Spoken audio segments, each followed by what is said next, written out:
एक दीड तास झालं राघव झोपलाय आणि मी म्हटलं चला आता आपण त्याला मेकअप करून घेऊया.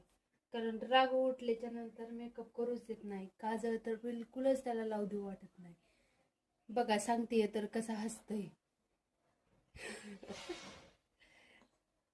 झोपी सुद्धा ते ऐकून हसायलाय.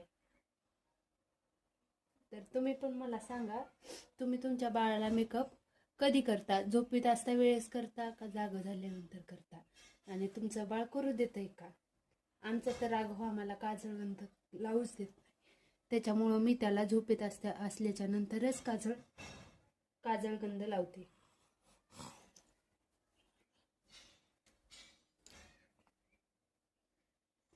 ते बघा झोपीत असताना सुद्धा नको म्हणतंय काजळ लावायचं. मला माझ्या बाळाला काजळ लावलेलं आवडतं. तुम्ही तुमच्या बाळाला लावता का काजळ?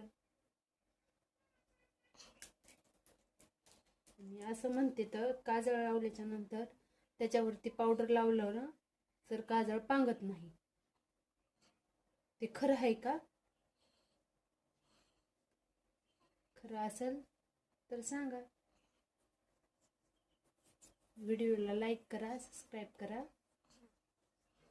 आणि कमेंटमध्ये सांगा तुम्ही तुमच्या बाळाला कधी मेकअप करता.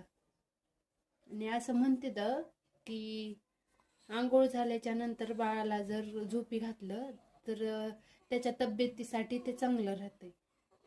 तुमच्या बाळाला पण झोपी घालता का?